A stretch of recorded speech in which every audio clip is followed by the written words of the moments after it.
नमस्कार मित्रांनो, जय हिंद, जय महाराष्ट्र. आजपर्यंत बरेच मी या माणसावरती व्हिडिओ बनवले. म्हणजे या माणसाला मी ट्रोल सुद्धा केलं. मी जेव्हा त्यांचं काही वाक्य किंवा काही गोष्टी मला आवडल्या नाही, मी त्यांच्याबद्दल बोललो पण. पण एक बोलतात ना, की बाबा ती जी वैयक्तिक टीका नव्हती ती कधी, पण मला त्यांचे जे ते स्टेटमेंट होते ते चुकीचं वाटलं. त्यावेळी मी त्यांना चुकीचं बोललेलो. पण असं वाटतं, की बाबा की माणूस गेल्यानंतर त्यांची जी किंमत आहे किंवा ते जे महाराष्ट्रासाठी सोडून गेलेत, हे जे विचार येतो नंतरला, ते समजून कळतं की बाबा आपण जे त्यावेळी बोललेलो ते बाबा बरोबर होतं का चुकीचं होतं. तर मी मित्रांनो गोष्ट करतोय आपले उपमुख्यमंत्री महाराष्ट्राचे श्री अजित पवार साहेब. म्हणजे मी सकाळी सकाळी जी न्यूज बघितली त्यानंतर ते एवढं खालावून गेलं. बोललो हे अचानक कसं असं होऊ शकतं की काल परवापर्यंत माणूस टीव्ही समोर बोलतोय, लोकांबद्दल बोलतोय. आता मध्ये काहीतरी ते बोलले पण की बाबा बीजेपीचं काहीतरी माझ्याकडे सगळे पुरावे वगैरे वगैरे आहेत. ते ते पॉलिटिकल गोष्ट ती ठीक आहे. पण म्हणजे एवढापर्यंत माणूस धनदाटका नेता जो महाराष्ट्रात आपल्याला भेटलेला, एक मराठी नेता, उत्कृष्ट मराठी नेता, जो मराठी माणसाच्या पाठी उभारणारा नेता होता, तो अचानक एका प्लेन क्रॅशमुळे त्यांचं निधन होतं. म्हणजे खरंच आश्चर्यचकित गोष्ट आहे. आता तर्क-वितर्क किती लावायचे, काय लावायचं ह्याच्यापेक्षा मला असं वाटतं, की त्या नेत्याने आजपर्यंत आपल्या महाराष्ट्रासाठी काय-काय केलं. मित्रांनो खरंच सांगतोय, की बघा वैयक्तिक टीका कधीच कोणी करत नाही. राजकारणात काही गोष्टी असतात जेव्हा बोलायला लागतात. जे चुकीचं असेल ते चांगलं असेल तर ते बोलायला लागतात, जे चुकीचं असेल तेही बोलायला लागतं. तर वैयक्तिक गोष्टी जर बोलायला गेलं तर अजित पवार साहेब हे म्हणजे उत्कृष्ट नेता होता खरं म्हणजे. तुम्ही जर बारामतीत जाल तुम्हाला समजेल की बारामतीचा कायापालट काय त्यांनी केलेलं, बारामती पहिलं काय होतं आणि त्यांची जी बारामती आहे त्यानंतर त्या बारामतीचं काय झालं, पवारांचं आणि बारामतीचं काय नातं आहे ना, ते तुम्ही जरा जाऊन बारामतीमध्ये बघा. आता सगळं बारामतीमध्ये चालू असेल, ते सगळं त्यांचं जे निधन झाल्यानंतर ज्या सगळ्या विधी असतात ते चालू असतील. तुम्ही जाऊन फक्त तिकडे गर्दी बघा आणि लोकांच्या मनात काय चालू आहे ना, अस्वस्थता. इथे बसून बोलताना मला अंगावरती शहारा येतोय. पण तिकडचे जे माणसं असतील जे तर मी व्हिडिओ बघतात आहे की लोक जे अक्षरशः त्यांच्या जे देह आहे तो चाललाय त्या हॉस्पिटलमध्ये, तेव्हा लोक अक्षरशः म्हणजे त्या हॉस्पिटल तोडून आतमध्ये जायचा प्रयत्न करत होती. म्हणजे अं, जेव्हा असा म्हणजे असा क्वचित कोणता माणूस आहे ज्याच्यावरती माणसं बाहेर म्हणजे सामान्य माणूस एवढा प्रेम करतात. आणि बारामतीची तर बोलूच नका. बारामतीचं काय बोलतात ना, एक काळीज होता, म्हणजे एक हृदय होता श्री अजित पवार साहेब. असा नेता मला वाटत नाही की महाराष्ट्रात, म्हणजे मी बोलतो ना की मित्रांनो बोटावरती मोजण्यासारखे नेते आहेत आपल्या महाराष्ट्रामध्ये, मराठी नेते, ज्यांच्या आपण काय बोलतात ना, ज्यांच्याबद्दल आपण तारीफ करू शकतो, ज्यांच्याबद्दल आपण चांगलं बोलू शकतो, ज्यांच्याकडून आपल्याला काही ना काही शिकायला भेटतं, प्रेरणा मिळते. त्यातले एक होते अजित पवार साहेब. म्हणजे आता अ, जर मी अजून पाठी जाऊ तर गोपीनाथ मुंडे साहेब होते, विलासराव देशमुख साहेब होते. असे खूप लोक महाराष्ट्रातले जे मराठी नेते होते, जे उत्कृष्ट मराठी बाणा ठेवून आणि लोकांसाठी काम त्यांनी कधीच कधीच जातपात बघितले नाही, कधी कोणत्या माणसामध्ये फूट पाडली नाही, कधीच जातीपातीचं राजकारण केलं नाही. असे नेते महाराष्ट्रातले मराठी नेते खूप कमी लाभलेत आपल्या महाराष्ट्राला. बोटावरती मोजण्या एवढे होते आणि त्यातला एक नेता होता म्हणजे अजित पवार साहेब. आणि तोही सुद्धा महाराष्ट्राने गमावलाय आज. म्हणजे खरंच बोलताना सुद्धा वाईट वाटतंय की आता ह्यापुढे कोण म्हणजे मराठी माणसाची बाजू घेईल किंवा बारामतीत जे राहणारे मराठी माणसं आहेत त्यांची बाजू कोण घेईल. बाकीच्या लोकांवरती मला खरंच एवढा विश्वास नाही जेवढं बारामतीमध्ये त्यांनी जे काम केलंय, जे उत्कृष्टपणे ज्यांनी विचार त्यांचे जे लोकांपर्यंत तिकडे पोहोचलेत, ते खरंच कोणता नेता अजून बारामतीमध्ये त्यांच्यासमोर कोणी उभं राहिलं तरी म्हणजे टक्करच नाहीये. ते बोलणंच काय बोलतात व्यर्थ आहे.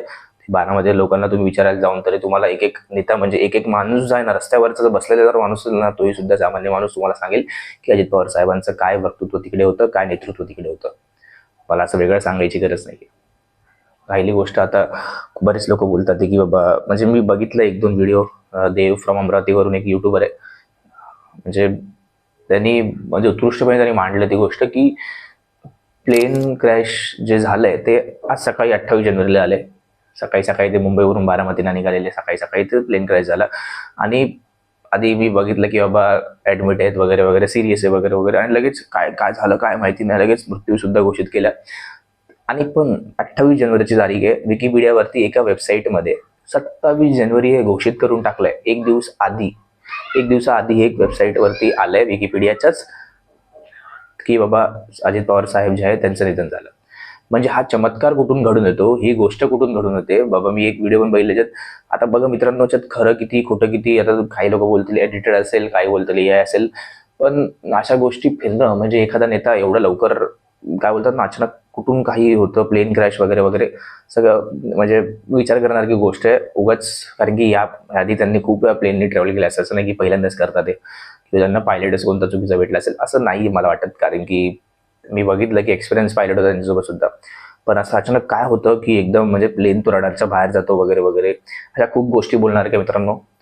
पण अजूनही काय बोलतात ना, त्याच्यावर तपासणी चालू आहे. आता केंद्राने पण त्याच्यामध्ये हात टाकायचा प्रयत्न केला आणि खरंच त्याच्यावरती तपास व्हायला पाहिजे. कारण की असे जर महाराष्ट्राचे मराठी नेते, कारण की तुम्ही बघा मित्रांनो, जे जे मराठी नेते काय बोलतात ना, महाराष्ट्रासाठी भांडत आले, मराठी माणसासाठी भांडत आले, आपल्या कामाने लोकांना जबाब दिला. कधीच त्यांना म्हणजे बघा ना, मीडियाने नावं ठेवली अजित पवार साहेबांना, पण ते नेहमी बोलत आले की बाबा बोलणारे बोलतील आपलं, त्यांचं ते शेवटी त्यांचं क्रिटिसिझम काम आहे, त्यांचं काम आहे ते की बाबा त्यांना लोकांची काही चुकीच्या गोष्टी वाटत असतील त्यांचं ओपिनियन ते मांडतात आहे, पण आपलं आपण काम नीट म्हणजे नेतेप्रमाणे केलं पाहिजे. दुसरी गोष्ट म्हणजे जेव्हा काय बोलतात ना, लोक जातीपातीचं राजकारण करत होते तेव्हा तो माणूस, जेव्हा लोक पण म्हणजे विचार करतील की बाबा हा माणूस का जातीपातीचं राजकारण करत नाही, तर त्या माणसाचं सरळ एक व्यक्त होतं किंवा ते बोलतात की बाबा जातीपात हे मी मानत नाही, मी कधीच जातपातचं राजकारण करणार नाही, अण्णा त्यांनी केलं त्यांच्या एवढ्या वर्षात. असा नेता महाराष्ट्राला लाभणार परत नाही, एवढं लक्षात ठेवा मित्रांनो. हा जे आपण जे गमावले ते सोनं गमावलंय. कारण की असे खूप कमी नेते, मी परत परत एकदा सांगतो, असे खूप नेते आहेत ज्यांच्याबद्दल बोलायचं मन होतं आणि त्यातले एक अजित पवार साहेब आहेत. भले त्यांच्यावरती किती लोक काही बोलले असतील, काही काही काही असेल बघा, काही माणसाच्या चांगल्या गोष्टी असतात, वाईट गोष्टी सुद्धा असतात. आपण वाईटाला वाईट बोलतो तर आपण चांगल्या चांगलं बोललंच पाहिजे, या माझं मत आहे. जे त्यांनी म्हणजे महाराष्ट्रासाठी केलंय, जे बारामतीसाठी केलंय, ते त्याच्याबद्दल म्हणजे बोलूच शकत नाही आपण. ते कधी कोणाशी घाबरणारे नाही. जे असेल ते तोंडावरती, जे ओठावरती तेच तोंडावरती असं त्यांचं. तुम्ही त्यांची इंटरव्ह्यू बघा, ते काही बघा, जे ओठावरती ते तोंडावरती, काही लपवणार नाही, काही काही बघा. एक माणसाचं फेसवरून समजतं किंवा त्याच्या बोलण्याच्या पद्धतीवरून समजतं की बाबा हा माणूस खरं बोलतोय, तर त्यातले ते व्यक्ती होते. आणि आज अचानक जे काय झालं त्याच्याबद्दल म्हणजे निशब्द आहे मी, तर अजूनपर्यंत मी काय बोलू मला सुचत नाहीये. पण बस मला एवढं सांगायचं होतं की अजूनपर्यंत क्वेश्चन मार्क आहे की हा नक्की अपघात आहे की काय नक्की. अजून त्याच्यावरती तपास झाला पाहिजे की तो प्लेनचा काय सीन होता किंवा तो रडारच्या बाहेर का गेला प्लेन वगैरे वगैरे. खूप गोष्टी आहेत मित्रांनो.